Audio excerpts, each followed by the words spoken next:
ఈ దఫా జిఎస్టీ విపరీతంగా పెరిగే అవకాశం ఉంది. ఎందుకంటే జిఎస్టీ ధరలు తగ్గించడం వలన, స్లాబులు తగ్గించడం వల్ల విపరీతమైన కొనుగోళ్లు జరిగినాయి. వాస్తవంగా ఈ నెలలో పండగలు రావడం, దసరా, దీపావళి, వీటికి విపరీతమైన పండగలు రావటం, ఇంకో పక్కన అక్కడ ఏదైతే బంగారం ఏదో తేడా వచ్చేస్తుంది అన్నటువంటి భయంతో అది 2 లక్షలకి వెళ్ళిపోతుంది, 10 గ్రాములు అన్నటువంటి ఒక కాన్సెప్ట్ ఏదైతే గోల్డెన్ సాక్స్ లాంటి వాళ్ళే మెన్షన్ చేసుకురావడం, దానికి తోడు రోజుకి 1000, 2000, 3000 ఇట్లా బంగారం రేట్లు పెరిగిపోవడం, వెండి రేట్లు పెరిగిపోవడంతో అప్పులు చేసైనా సరే విపరీతంగా బంగారం కొనుగోళ్ళు ఇది చేయటం, వెండి బంగారం కొనుగోలు చేయటం, తద్వారా దేశవ్యాప్తంగా భారీ మార్పుకు చోటు చేసుకుంది.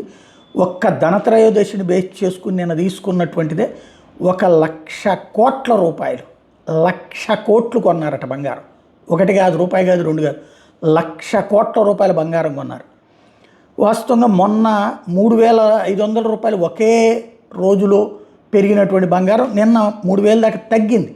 దాంతో తగ్గింది అని తెలియగానే ఇది దీపావళి కోసం వ్యాపారులు మనకి ఇచ్చిన డిస్కౌంట్ అన్నటువంటి రూట్లో విపరీతంగా ఎగబడి కొనేశారు. వెండి కూడా విపరీతంగా కొనేశారు. అసలు వెండిని చివరికి దిగుమతి మీద నిషేధం విధించుకోవాల్సిన పరిస్థితి ఎందుకు వచ్చింది? అంత డిమాండ్ వచ్చింది, సప్లై చేయలేని పరిస్థితులు అయింది. ఇంకా చివరికి ప్రీమియంలు కూడా ఎక్కువ గట్టి డబ్బులు పెట్టి తీసుకురావాల్సినటువంటి పరిస్థితి వచ్చింది. ఇక్కడ ఒకటేంటంటే ఎప్పుడైతే జనం ప్యానిక్ బయ్యింగ్ అంటే ఎగబడి కొనుగోలు చేస్తున్నారో దాని ఇంపాక్ట్ విపరీతంగా కనిపించింది.